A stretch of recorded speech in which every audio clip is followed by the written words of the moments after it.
Ahimsa. Ahimsa es el pensamiento puro de la India, la no violencia. El ahimsa está realmente inspirado por el amor universal. Ahimsa significa querer matar, querer perjudicar, etc. Ahimsa es, pues, el renunciamiento a toda intención de muerte o de daño ocasionado por la violencia. Ahimsa es lo contrario del egoísmo. Ahimsa es altruismo y amor absoluto. Ahimsa es recta acción. El Mahatma Gandhi hizo de la ahimsa el báculo de su doctrina política. Nosotros seguimos las huellas del Mahatma Gandhi. Gandhi definió la política de la ahimsa así. La no violencia no consiste en renunciar a toda lucha real contra el mal. La no violencia tal como yo la concibo, entabla, al revés, una campaña más activa y más real contra el mal que la ley del talión, cuya naturaleza misma da por resultado el desarrollo de la perversidad. Yo levanto frente a lo inmoral una oposición mental, y por consiguiente, moral.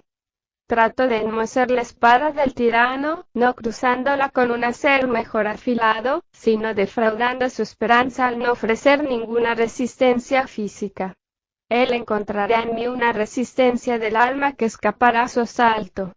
Esta resistencia primeramente lo cegará y enseguida lo obligará a doblegarse. Y el hecho de doblegarse no humillará al agresor, sino que lo dignificará. Este podría llegar a ser un estado ideal. Y lo es.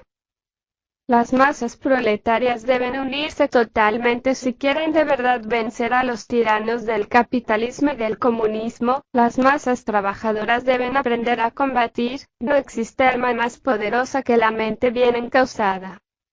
Los tiranos tienen armas atómicas, cohetes teledirigidos, bombas lacrimógenas para acabar con las manifestaciones obreras, etc., pero las clases obreras tienen la sartén de la comida cogida por el mango. Las clases burguesas no podrán vivir sin comer, y el campesino es quien alimenta a los poderosos. Las clases burguesas no podrán vivir sin zapatos, sin ropa, sin servicios técnicos, etc., y el obrero es quien fabrica todo eso, quien presta todos esos servicios.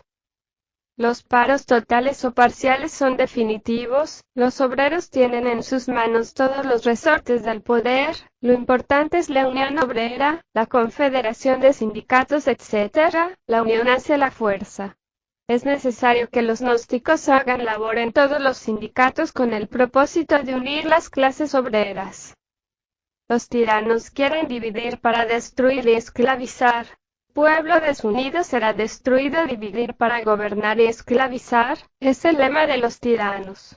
El egoísmo, la traición, la falta de compañerismo, ha dividido a los trabajadores. El ego, el yo, el mí mismo, es quien desune, traiciona y establece la anarquía entre los trabajadores. El yo no fue creado por Dios, ni por el espíritu, ni por la materia. El yo fue creado por nuestra propia mente y dejará de existir cuando lo hayamos comprendido totalmente en todos los niveles de la mente. Solo a través de la recta acción, recta meditación, recta fe, recta voluntad, rectos medios de vida, recto esfuerzo, recta memoria, podemos disolver el yo. Es urgente comprender a fondo todo esto, si realmente queremos la muerte mística. No se debe confundir la personalidad con el yo. Realmente la personalidad se forma durante los 7 años de la infancia y el yo es el error que se perpetúa de siglo en siglo, fortificándose cada vez más con la mecánica de la recurrencia.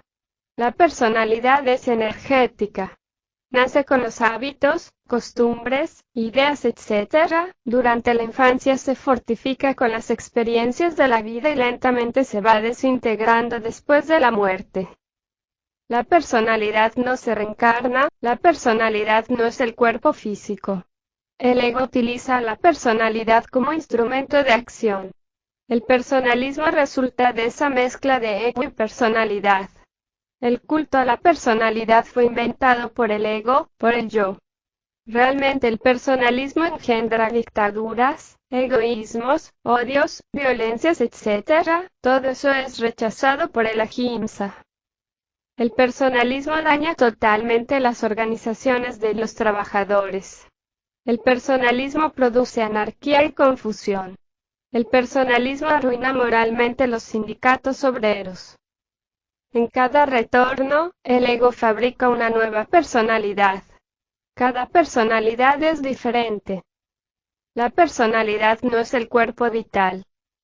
Es urgente saber vivir. Cuando el yo se disuelve, viene a nosotros la gran realidad, la felicidad verdadera, aquello que no tiene nombre. Distingas entre el ser y el yo. El hombre actual solo tiene el yo, es un yo nada más que un yo de tipo pluralizado. El hombre es un ser no logrado, es urgente lograr el ser, es necesario saber que el ser es felicidad sin límites. Podemos llamar al ser, alma, espíritu, etc., pero él no es el yo. Resulta absurdo decir que el ser es el yo superior, el yo divino, etc. El ser siendo de tipo universal y cósmico no puede tener sabor de yo, de ego de mí mismo. No tratemos de divinizar al yo, Satán. El ahimsa es no violencia en pensamiento, palabra y obra.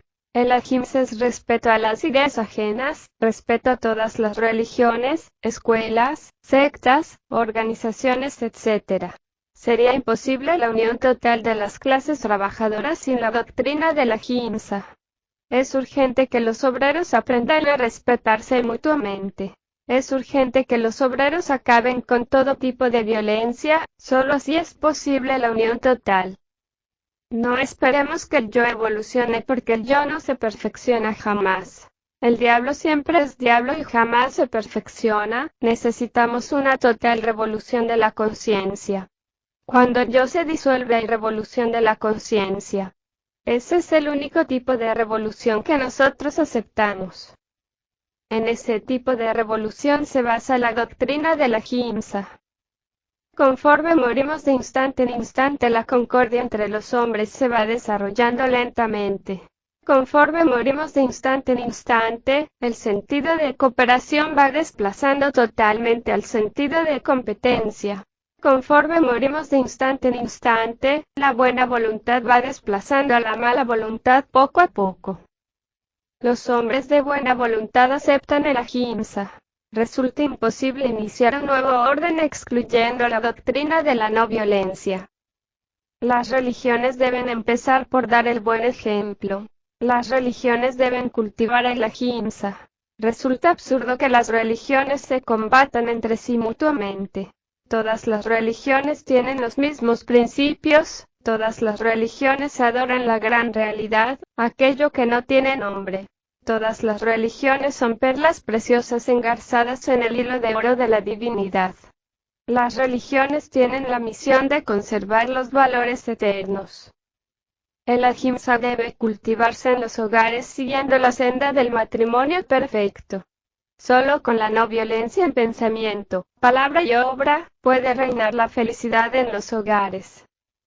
El ahimsa debe ser fundamento del diario vivir, en la oficina, en el taller, en el campo, en la fábrica, en el hogar, etc. Debemos vivir la doctrina de la no violencia.